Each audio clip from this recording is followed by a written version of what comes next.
My life has always been defined by structure. I am Anya Vance, 30 years old, a highly successful structural engineer based in Dallas, Texas. My world is ruled by the unyielding laws of physics, the precision of calculus, and the unforgiving certainty of load-bearing calculations. I deal in absolutes, stress, strain, and critical safety margins. My career involves designing the hidden, complicated skeletons of glittering skyscrapers, ensuring that the foundations are stable, the columns are true, and the hidden lateral bracing can withstand cyclonic forces, even when the visible facade is pure, extravagant, and seemingly weightless glass. I spend my days ensuring that steel beams can handle decades of fluctuating live and dead loads, and that concrete foundations can bear centuries of relentless vertical pressure. The irony, the crushing, inescapable irony, was that my own family was built on the flimsiest, shakiest foundation of all, a carefully constructed facade of success that masked profound, dangerous structural decay. My parents, Eleanor, 59, and George Vance, 60, were not just obsessed with acquiring wealth, they were maniacally obsessed with the performance of wealth. Their true circulating currency was social status and the bitter, exhausting envy of their peers. George was a senior real estate development manager at a prestigious, but aggressively leveraged, firm, a title that sounded solid and enduring, but which masked a terrifying amount of personal debt and a continuous state of professional precarity. He was a master of the smooth handshake and the lavish, tax-deductible lunch, a man who consistently overpromised results and underdelivered integrity. Eleanor was the absolute orchestrator of their entire social life, a full-time coordinator of superficial appearances and subtle, relentless, and exhausting one-upmanship. For them, every social interaction was a calculated transaction, every relative a tool.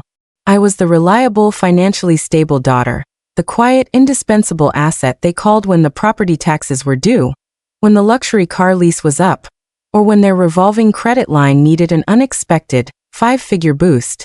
They didn't love me for who I was. They loved me for my convenient stability and my predictable silence. Then there was my sister, Serena Vance, 28. Serena was the designated star, the glittering, expensive, and utterly spoiled centerpiece of the Vance narrative. Her profession, a lifestyle influencer, was the perfect reflection of my parents' values.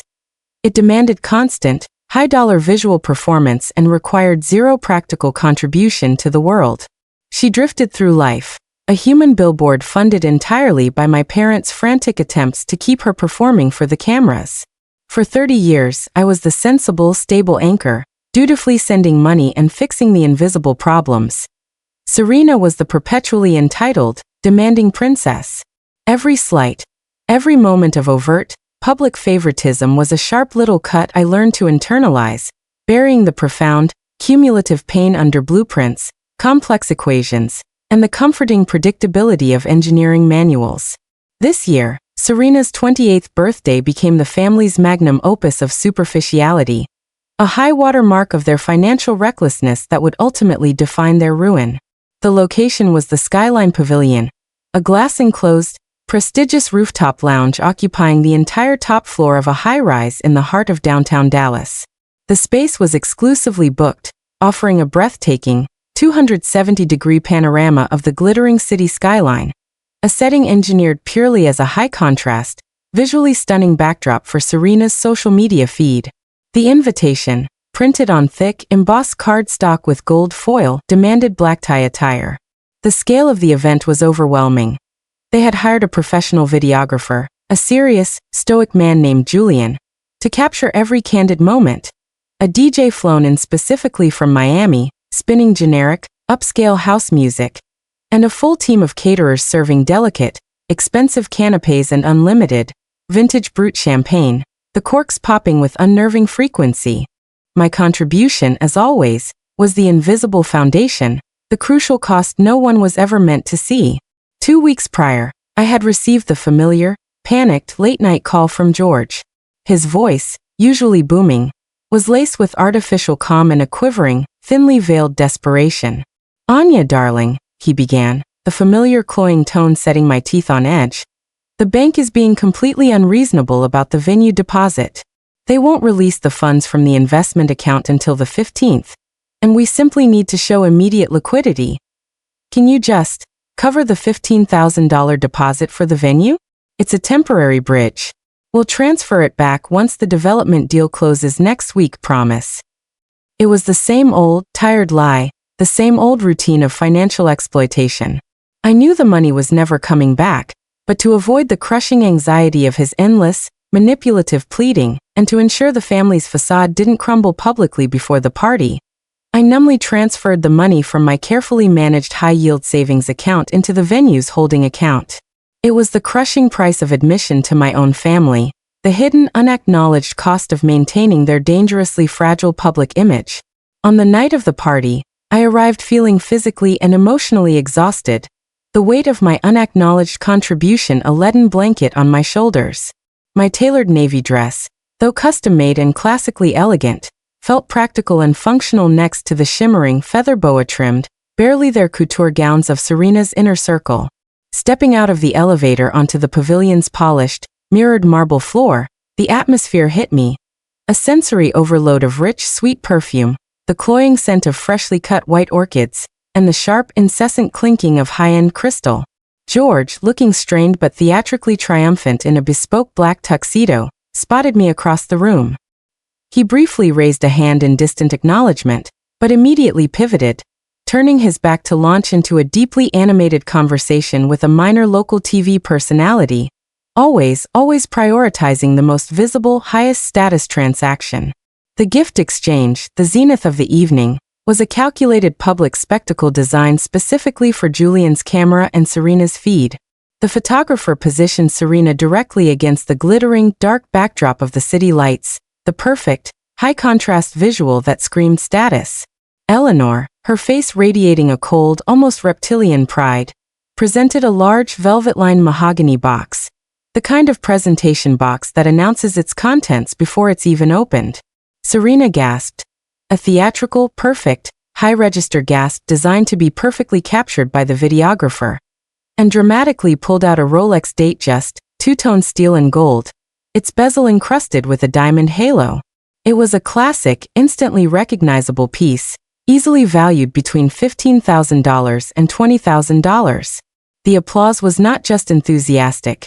It was ravenous, a collective, hungry acknowledgement of the Van Cest's supposed untouchable financial prowess. The watch was a symbol, not of genuine, deep affection, but of their ultimate, successful participation in the status game. My turn came much later, awkwardly, after the main events, as the catering staff bustled around, desperately refilling champagne flutes. My modest gift, a rare, vintage leather-bound sketchbook from a mid-century Dallas architect, something I had tracked down at a specialized auction and knew held a profound, intrinsic value to the design world, reflecting quiet appreciation, was presented off-camera, near the coat check. Serena barely spared it a glance. She set it aside on a cocktail table with a dismissive, saccharine, "Oh, neat, thanks, Anya," before immediately holding her Rolex-adorned wrist up for a friend to admire. It was a calculated insult, a public declaration of the hierarchy of value. My meaningful, personal gift was worthless next to their impersonal, high-dollar trinket. The public crowning came during the toast, the final, humiliating strike that severed my last remaining thread of familial loyalty. George stood on the small stage, clinking his glass with exaggerated, attention-seeking force. He launched into a lengthy, saccharine tribute to Serena. To my shining star. To Serena, who has always understood the importance of image, influence, and seizing life's most exquisite opportunities. Eleanor then stepped forward, her gaze sweeping slowly, deliberately over the crowd of fawning guests. Her eyes finally landed on me, across the room, with a cold, almost imperceptible sneer that only I, the target, could truly read. And we couldn't do this without the rest of the family, even the quiet ones like Anya, who keeps her head down and her life stable. Someone has to be the anchor after all. To Anya, the anchor. The anchor. The workhorse. The invisible pillar holding up their shaky, expensive structure. That subtle public dismissal. The implication that my stability was boring, my success merely functional, while Serena's flash was invaluable, was the final sharp blow. It was the complete, public denial of my worth. The contract of family loyalty, compromised over decades, was officially and irreparably broken. The party wound down just after midnight. True to form, Eleanor and George vanished into a waiting black car, leaving me to deal with the inevitable logistical chaos and the final, staggering bills. I stayed behind to help the venue manager, a tired, efficient woman named Veronica, finalize the catering tab. While reviewing the paperwork, I saw the deposit receipt attached to Veronica's clipboard. The $15,000 I had transferred was clearly marked venue deposit. Right next to it was a detailed payment ledger for the entire event. The final balance had been paid by George Vance LLC, and below that a stark, damning line of handwritten notes. Partial payment of $12,500 applied from recent asset liquidation. Remainder covered by George Vance LLC, line of credit. Asset liquidation. The words echoed in the cold marble lounge. A financial warning sign. George and Eleanor had no liquid assets they hadn't already aggressively leveraged or mortgaged to the hilt. Except for one irreplaceable, historical item I knew George hated. A profound, sickening coldness settled in my stomach. I offered Veronica an abrupt, barely coherent excuse and rushed out. The next morning, I drove straight to the Vance house, the beautiful, sprawling, debt-ridden home I had helped them maintain with countless loans and quiet bailouts. The morning sun was weak, casting long, accusing shadows in the cavernous, coldly decorated living room. I walked straight to the massive, empty space above the marble fireplace. For 3 generations, the Hastings tapestry, a stunning, intricately woven Flemish piece depicting a medieval hunting scene in rich, faded blues and reds, had hung there. It was technically the property of my grandmother's estate, but I had always been the designated caretaker, the one who understood its intrinsic, quiet value. It was a piece of genuine, tangible history, something my grandmother had specifically instructed me to cherish. A link to the past that money couldn't buy. The space was bare. A lighter, cleaner rectangular patch of wallpaper was the only, damning evidence it had ever existed. It felt like a theft of history, a violent removal of a piece of my own soul. I found Eleanor in the kitchen, meticulously sipping artisanal coffee, and already uploading the final, edited, professional photos of Serena's birthday to a private cloud. "Where is the Hastings tapestry?" I demanded, my voice dangerously calm, the cold, professional focus of my engineering mind taking over the raw emotional shock. Eleanor barely looked up, sighing dramatically, annoyed at the interruption to her morning ritual of self-congratulation. "Oh, that old thing? It was getting terribly dusty, Anya. We sold it, darling, about 3 weeks ago. We simply needed the liquidity for the unforeseen costs of the party. The deposit alone cleaned us out, and the Rolex was non-negotiable for Serena's brand, you understand. It was just gathering dust and honestly," she added with a contemptuous wave of her diamond-ringed hand, "it didn't match the new minimalist aesthetic we're going for." Twist 1. The sale of the heirloom. The Rolex wasn't a gift of great success or boundless love. It was a cheap, contemptible trick, entirely funded by the liquidation of the only piece of true family history I held dear. They hadn't just used my money. They had sold my heritage, my designated caretaking responsibility, and my past to fund their fleeting, utterly meaningless performance. The anger was profound because it was an act of not just financial theft, but emotional desecration. My blood ran cold, but I forced my engineer's focus, the absolute commitment to structural integrity, to remain dominant. "And the rest of the money for the party, Eleanor? And the remaining cost of the Rolex?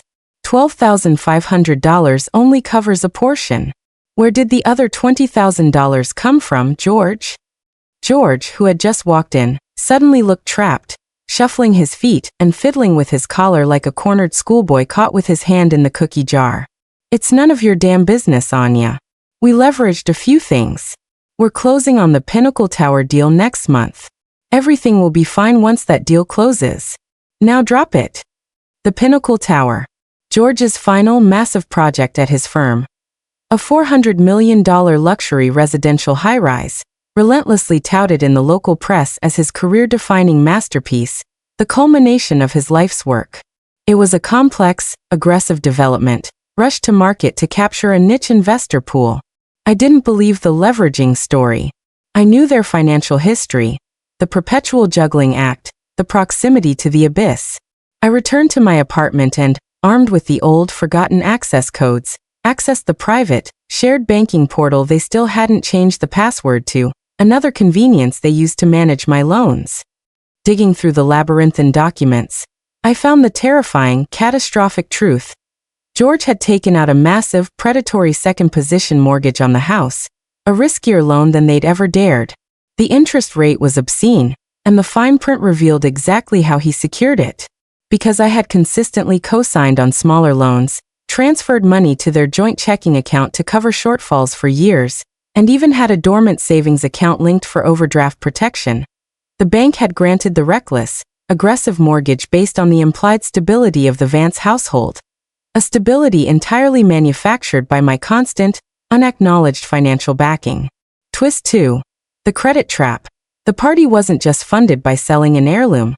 It was funded by collateralizing my hard-earned financial reputation and putting their only true physical asset, the house, at catastrophic risk of foreclosure.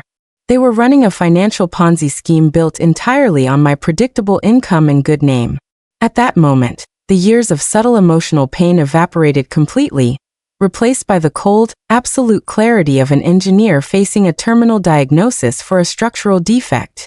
They had not just hurt me, they had criminally breached the contract of family, honor, and financial trust. Now I, the anchor, the one who dealt in structural integrity, would deliberately ensure their entire structure failed. I returned to my office in downtown Dallas, not to work on my clients' projects, but to work on George's. As a highly licensed structural engineer, I had deep, privileged access to internal regulatory databases, zoning blueprints, and the professional forums where major development projects filed their initial planning documents.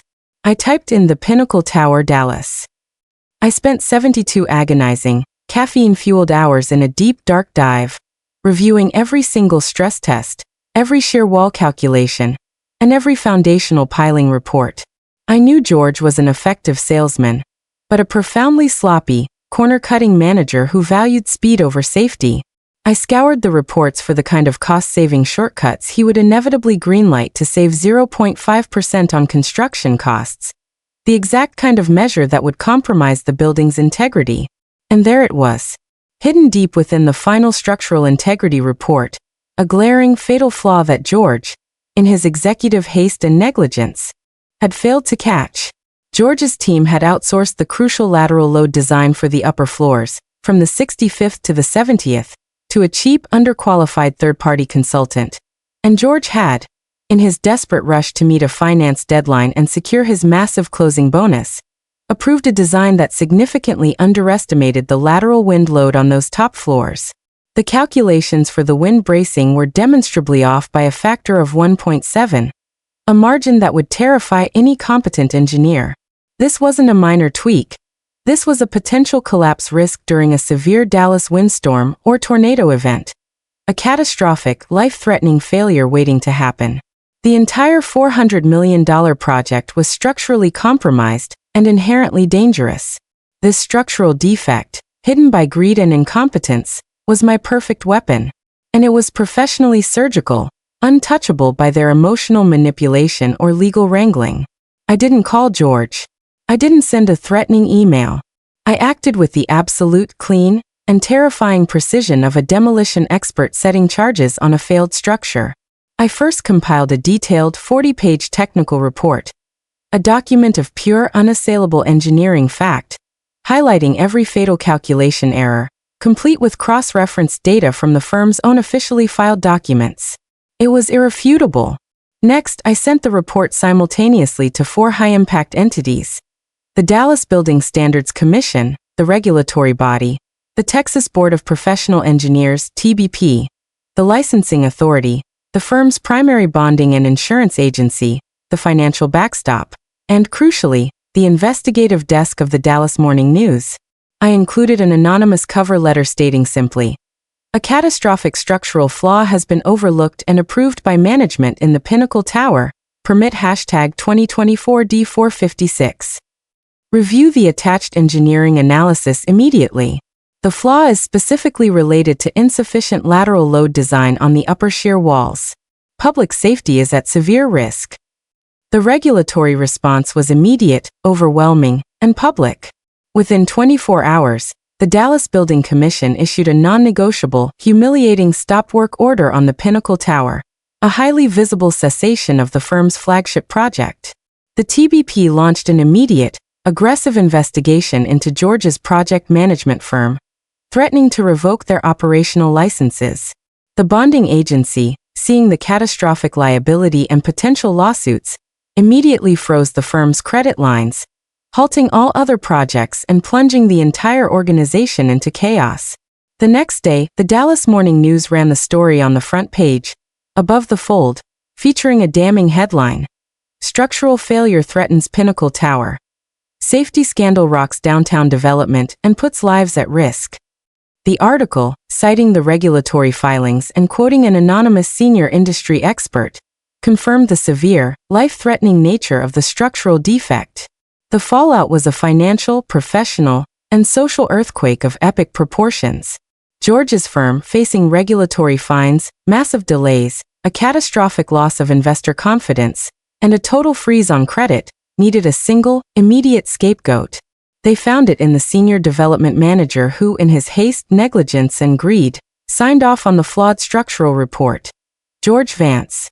He was fired that afternoon, not allowed to resign, but summarily dismissed with prejudice for professional negligence, and immediately escorted out of the building by security, his box of possessions clutched to his chest. His reputation, his career, and his entire life structure, built on corner-cutting and shallow appearances, collapsed faster than a high-rise with compromised sheer walls. Twist 3. The professional strike.